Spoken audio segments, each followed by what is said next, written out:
GS Prashanth, please respond. Please respond to what you've just heard. Sandeep Anuradhan, who lives in Bengaluru, he's saying these narratives are just convenient politics.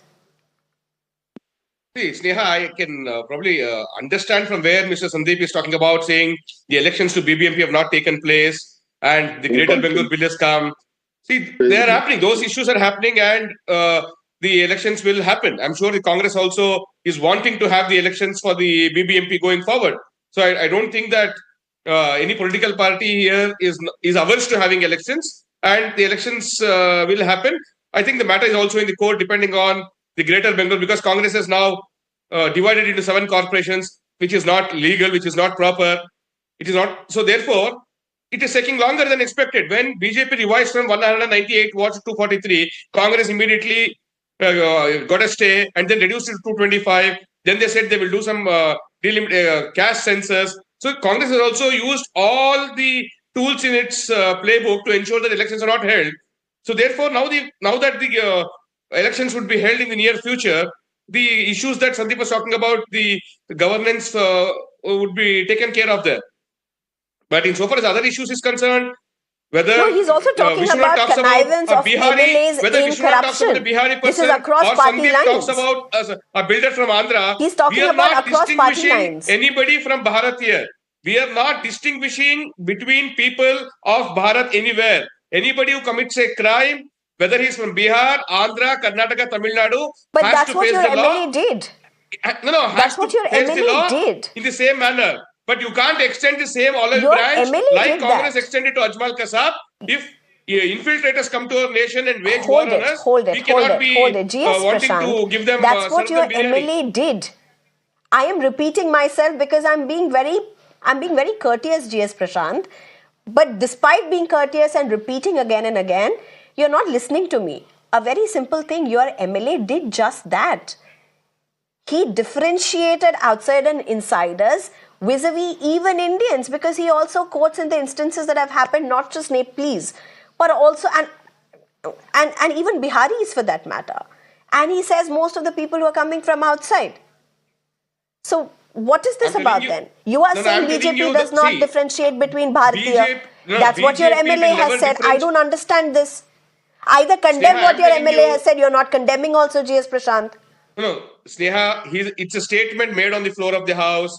If the statement is found to be wrong or illegal, only the Speaker of the House has got the right to move the privilege motion. He has to issue the notice. That is how, because any lawmaker, for any statement that he makes on the floor of the House, the Speaker of the House will have the power to issue a show cause notice to him and seek explanation. That is point number 1. And insofar as BJP stand is concerned, we will not differentiate between citizens of Bharat at any given point in time. All of them are equal for us, and we will treat them with equal dignity. But your MLA has done that.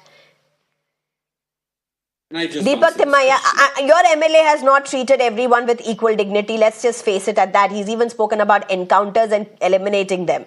I mean, that's not dignity by any means. But Deepak Thimmaiah, how do you respond to this? Is the Congress going to take this up in the Assembly? Is there going to be a breach of privilege motion or an adjournment motion that is going to be sought on this? There's a point in what Mr. Prashanth has said, because this basically it was said in the floor of the Assembly.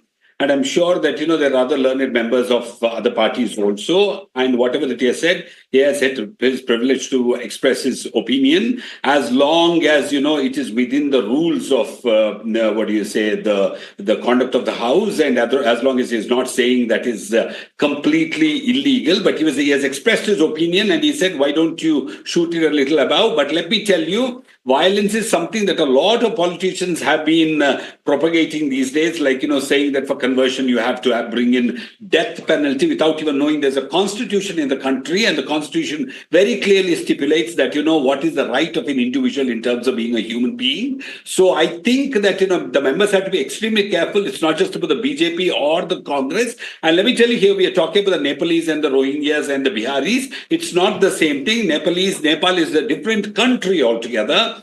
And just because, they are Nepalis, we can't say that, Rohingyas are different, and Nepalis are different, Pakistanis are different. Any foreigner is different. But let me tell you, the rule has to be the same. I agree with Mr. Prashanth and the others also. We have to be careful. There's this fear that the outsiders come in, they can commit crime and run away. And it's so difficult to go behind them. And if at all, more and more people who come from outside without the identity cards, in some of the cases, they would have even changed their names. You know that as a journalist. They would have even changed their names. They may not even have the identity proofs. And if they come and start committing crimes, it will become extremely difficult for the people of Karnataka to survive. So keep that in mind. Maybe that he has spoken wrongly, which is very wrong. If at all he is calling for violence against people, I'm sure that Mr. Prashanth will agree. Calling for violence is not allowed in the floor of any assembly of any house. Yes. But let me tell you one thing. There are concerns of Kannadigas about, the so-called But my question is this. Is the Congress going to take this up in the assembly? You haven't answered that yet, sir.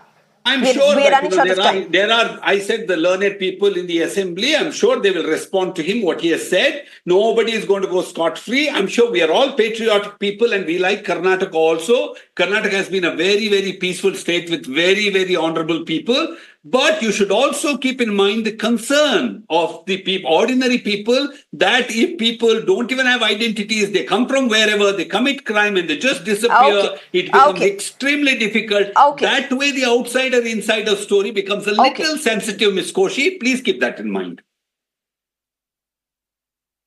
All right. So let's just... I think we're totally out of time, but GS Prashanth as well as Deepak Thimmaiah, thank you very much for joining us. This is a very sensitive issue by all means, and I think words matter, particularly when they come from elected representatives. Sandeep, Anuruddhan, thank you very much for your perspective. Thank you all three of you for your time.